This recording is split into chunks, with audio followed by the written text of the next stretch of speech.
नमस्ते, साईं राम, प्रणाम। कैसे हो दोस्तों? मैं आपका मेरे इस चैनल पे स्वागत करता हूँ। सैडनेस, प्रॉब्लम, डिसअपॉइंटमेंट हर किसी के लाइफ में आती ही आती है। लेकिन क्या हमने कभी इसके ऊपर गौर किया है कि क्यों आती है? हम लोग इसको सॉल्व करने में लग जाते हैं, लेकिन इसको आने के क्या रीज़न है, ये अगर फाइंड आउट कर ले तो हमारे लाइफ में इससे हम कहीं दूर भाग जाएँगे और हमारे लाइफ से ये हमेशा के लिए छुट्टी हो जाएगी। लेकिन कैसे? ये आपको मैं इस वीडियो के अंत तक समझा दूँगा, तो प्लीज़ बने रहिए हमारे साथ। लेकिन मेरी आपसे एक रिक्वेस्ट है कि मेरे इसके पहले चैनल जो वीडियोज़ बनाए हैं, जैसे लक्ष्य कैसे बनाना चाहिए, लक्ष्य की प्राप्ति कैसे करनी चाहिए, आपका लक्ष्य सही है या नहीं, ये भी देखना है, इसको भी फाइंड आउट करना है। तो इसके लिए प्लीज़ मेरे चैनल को सब्सक्राइब कीजिए और मेरे वीडियोज़ को देखिए। कुछ वीडियोज़ की मैंने लिंक डिस्क्रिप्शन में दे चुका हूँ, प्लीज़ उसको देखिए, समझिए। सच में आपके पास ज्ञान प्राप्ति हो जाएगी। आइए देखते हैं और समझते हैं कि क्या है रियलिटी ऑफ लाइफ। देखिए, ध्यान से सुनिएगा। अगर आप दुखी हो, निराश हो, अस्वस्थ हो, आप लोग अपने काम मतलब ईश्वर के ही काम बोला है मैंने। ये इसका पूरा एक्सप्लेनेशन का वीडियो मैंने ऐसा क्यों बोला, इसका एक ऊपर एक मैंने पूरा वीडियो बनाया है, वो डिस्क्रिप्शन में उसकी लिंक है और आई बटन पे भी इसकी मैं लिंक छोड़ दूंगा। तो प्लीज़ देखिएगा कि ईश्वर के ही काम, आज अपन जो भी काम कर रहे हैं वो ईश्वर के ही काम है, इसका समझना बहुत ज़रूरी है। तो आइए देखते हैं, उसके लिए आप वो वीडियो देखिए, आपको पूरी बात समझ में आ जाएगी। Thank you. आइए देखते हैं। ईश्वर के ही काम अच्छे और सच्चे तरीके से नहीं कर सकोगे। अगर आप निराश होते हो तो आप काम अच्छे और सच्चे तरीके से नहीं कर सकोगे। कोई भी चीज़ करने से पहले अपने आप को खुश रहना चाहिए या होना चाहिए।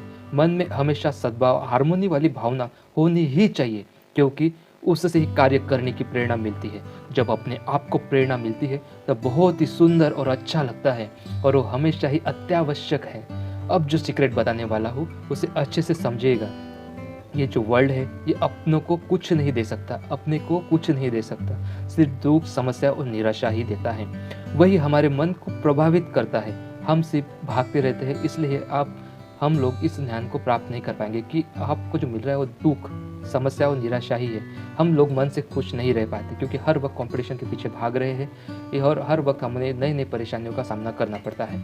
इसलिए ये दुनिया जो है, ये जो जग है, वर्ल्ड है, ये हमें कुछ नहीं दे सकता। ये मन को शांति बहुत कम ही दे पाएगा। तो इसलिए यही हमारे मन को प्रभावित करता है। ये जो सीक्रेट है इसको आप समझिए, और जीवन को निराशाजनक बनाता है। ये वर्ल्ड जो है अपने आप को निराशाजनक ही बनाता है। आप ध्यान से सोचिएगा कि आप खुश हो या निराश हो, लेकिन फिर भी हम लोग उसी के पीछे भागते हैं। ऐसा क्यों?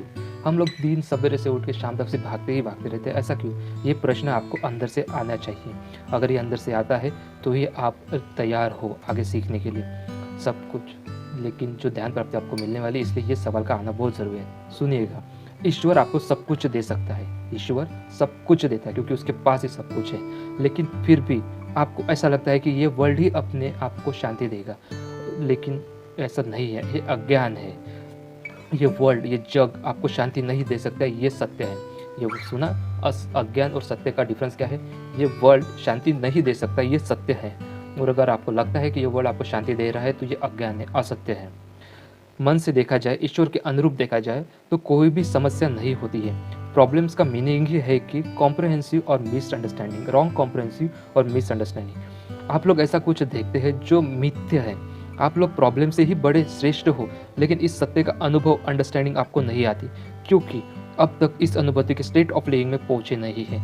इसलिए आप सिर्फ शरीर देखते हो, बाहरी फिजिकल वर्ल्ड को देखते हैं। अनुभव सिर्फ शरीर से संबंधित ही होता है। अनुभव सिर्फ शरीर के ही संबंधित होता है। ये सीक्रेट्स को आप ध्यान से सुनिएगा, अपने आप में लिख लीजिएगा। आप अपने शरीर के अनुभव से ही अनुमान लगा रहे हो, समझा? आप अपने शरीर के अनुभव से ही अनुमान लगा रहे हो। लेकिन जब ईश्वर के सामने समर्पित होते हो तब आपकी सारी इच्छाएं जो आपके लिए सही होगी उसकी पूर्तता की जाएगी। लेकिन आपकी इच्छा पूर्ण करने का सही टाइमिंग वो ईश्वर डिसाइड करता है, क्योंकि आपके लिए क्या अच्छा है और क्या नहीं वो ईश्वर को पता है। आपका भूतकाल, वर्तमान काल और भविष्य काल वो ईश्वर को पता है। इसलिए अपनी इच्छाओं की पूर्ति होने तक हमें पेशेंस रखने की ही चाहिए, पेशेंस रखना ही चाहिए। भगवत गीता में बताया है कि आपको सिर्फ कर्म करने का ही अधिकार है, कर्म के फल के ऊपर आपका अधिकार नहीं है। रिजल्ट उस ईश्वर के हाथ में है, उस पर आपका नियंत्रण नहीं है। इसलिए जो भी परिणाम है उस पर ही छोड़ दो, ईश्वर के ऊपर पूरा छोड़ दो। फिर वो सही समय आने पर आपको आपके कर्म के फल प्रदान करता है और ज़रूर करेगा। इसलिए अपने मन के ऊपर किसी भी बाहर की चीज़ों का प्रभाव नहीं पड़ना चाहिए। ये ज्ञान आपको प्राप्त करना ही चाहिए।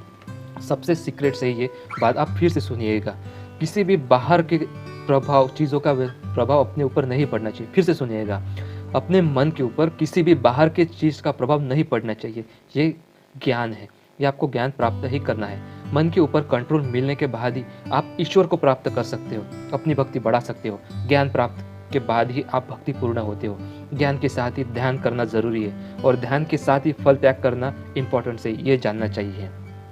और सबसे आखिरी बात, किसी भी व्यक्ति ने अपनी तुलना कोई और व्यक्ति से नहीं करनी चाहिए। अगर ऐसा करते हो तो आप दुखी होने के लिए आमंत्रण भेज रहे हो। क्या सत्य है सबकी अपनी तुलना कोई और व्यक्ति से नहीं करनी चाहिए। अगर ऐसा करते हो तो आप दुखी होने के लिए आमंत्रण भेज रहे हो। तो इस बात का ज़रूर ध्यान रखना है। आइए हम सब मिलकर ध्यान प्राप्ति के साथ अपने जीवन से सैडनेस, प्रॉब्लम, डिसअपॉइंटमेंट क्यों हमेशा के लिए छुट्टी करते हैं। आइए मिलके छुट्टी कर देते हैं और हमेशा खुश रहते हैं।